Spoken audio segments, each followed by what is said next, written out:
Film zombie umumnya identik dengan kepanikan, kejar-kejaran brutal, dan makhluk hidup mati yang menjadi ancaman utama. Namun We Bury the Dead, 2025, justru mengambil arah yang jauh berbeda. Disutradarai Zach Hilditch dan dibintangi Daisy Ridley, film ini lebih menyerupai drama reflektif berlatar dunia pasca-apokaliptik, ketimbang film zombie konvensional. Alih-alih menyuguhkan teror intens dan adegan penuh darah, We Bury the Dead memilih jalur sunyi, perlahan, dan kontemplatif. Zombie memang hadir, tetapi lebih berfungsi sebagai latar dunia yang runtuh, bukan sebagai sumber ketegangan utama. Fokus film ini justru terletak pada tema kehilangan, duka, dan harapan manusia di tengah kehancuran. Dari sisi visual, We Bury the Dead tampil memikat. Sinematografi yang minimalis memanfaatkan lanskap Tasmania yang dingin, kosong, dan suram sebagai latar dunia yang runtuh. Kamera sering bergerak lambat, dengan komposisi gambar yang rapi dan penuh ruang kosong, menciptakan kesan isolasi yang kuat. Tidak banyak permainan kamera agresif atau potongan cepat.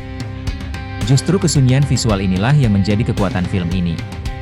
Adegan kota kosong, jalanan tanpa manusia, dan bangunan terbengkalai terasa lebih mengganggu secara emosional dibandingkan jumpscare murahan. Film ini membuktikan bahwa kehancuran tidak selalu harus ditampilkan lewat kekerasan. Kadang, keheningan jauh lebih menusuk.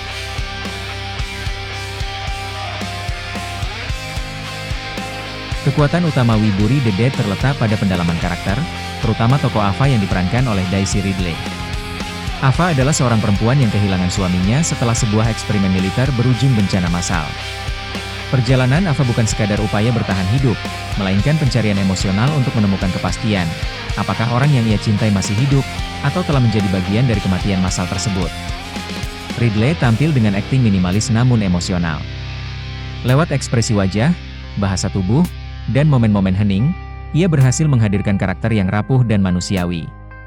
Penonton diajak masuk ke kondisi mental seseorang yang hidup di antara harapan dan keputusasaan. Sayangnya, karakter pendukung tidak mendapatkan pendalaman yang sama kuatnya. Beberapa tokoh hadir sekadar sebagai teman perjalanan tanpa latar emosional yang benar-benar digali, sehingga hubungan antar karakter terasa kurang menggigit. Secara naratif, We Bury the Dead bergerak dengan tempo lambat dan meditatif. Film ini lebih tertarik mengeksplorasi proses berduka dan menerima kenyataan ketimbang membangun konflik fisik dengan zombie. Inilah poin penting yang perlu dicatat, film ini tidak menawarkan kepanikan intens. Zombie hadir, tetapi jarang menjadi ancaman langsung. Dalam banyak adegan, mereka terasa seperti figuran, ada, namun tidak benar-benar berbahaya. Pendekatan ini terasa segar bagi penonton yang menyukai horor atmosferik dan drama emosional. Namun di sisi lain, hal ini berpotensi mengecewakan pecinta film zombie brutal yang mengharapkan ketegangan konstan dan aksi bertahan hidup penuh adrenalin. Akting Daisy Ridley menjadi tulang punggung film dan berhasil membawa beban cerita. Harus diakui, We Bury the Dead bukan film zombie untuk semua orang. Jika kamu mengharapkan teror intens, darah, dan kepanikan tanpa henti, film ini jelas bukan jawabannya. Namun, bagi penonton yang menyukai film reflektif, sunyi, dan berfokus pada sisi emosional manusia di tengah kehancuran, We Bury the Dead menawarkan pengalaman yang berbeda dan cukup berkesan. Plot film ini mengikuti Ava, seorang terapis fisik asal Amerika yang bepergian ke Tasmania untuk mencari suaminya, Mitch, yang hilang saat ledakan terjadi. Ia bergabung dengan unit pemulihan mayat yang ditugaskan mengumpul dan mengubur korban, dengan harapan menemukan jawaban atas nasib suaminya. Akan tetapi, seiring berjalannya waktu, Ava dan timnya menyadari bahwa mayat-mayat itu bukan sekadar bangkit, mereka berevolusi menjadi ancaman yang lebih cerdas dan agresif. Cerita dibangun secara lambat, fokus pada perjalanan emosional Ava daripada aksi laga zombie konvensional. Hilditch menggunakan elemen zombie sebagai metafor untuk grief, di mana undead merepresentasikan kenangan yang tak mau pergi, dan upaya mengubur mereka mencerminkan proses penyembuhan yang rumit. Tanpa spoiler ya teman-teman, di akhir film memberikan twist yang menyentuh, meski agak prediktabel bagi penggemar genre. Kalau dari segi aktingnya sendiri, Daisy Ridley tampil impresif sebagai Ava. Mantan bintang Star Wars ini menunjukkan kedalaman emosi yang jarang terlihat di film horor, dengan ekspresi wajah yang menyampaikan rasa bersalah, marah, dan duka tanpa dialog berlebih. Aksennya yang Amerika terdengar syaki di awal, tapi itu justru menambah rasa asing Ava di tanah asing. Mark Cole-Smith sebagai Riley, rekan Ava, memberikan dukungan solid dengan karisma alami, sementara Brenton Thwaites sebagai Clay menambahkan elemen ketegangan interpersonal. Ensemble cast lainnya, termasuk Kayem Jackson sebagai Lieutenant Wilkie, melengkapi dinamika tim yang terasa autentik, seperti keluarga sementara di tengah kekacauan.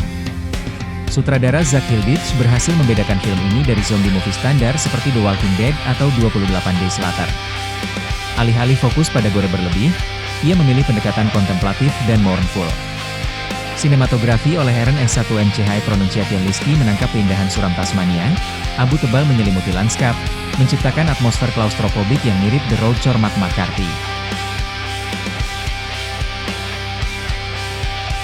Film-film asal Australia sendiri punya keunikan dalam bercerita. Kemudian, ini yang mau mereka ungkap. Sebenarnya sih lebih ke arah bagaimana ceritanya itu lebih ke validasi perasaan dan minta maaf ke suami. Meskipun caranya ini harus lewati berbagai macam hal.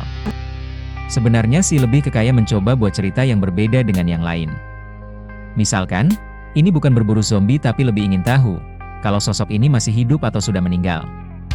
Kemudian, kultur budaya orang Australia dan panggilan orang Amerika, dengan sebutan sayang, itu beneran bisa bikin bingung penonton awam. Namun satu sisi kita bisa lihat kengerian itu bermula dari kondisi lingkungan sudah seperti kota mati.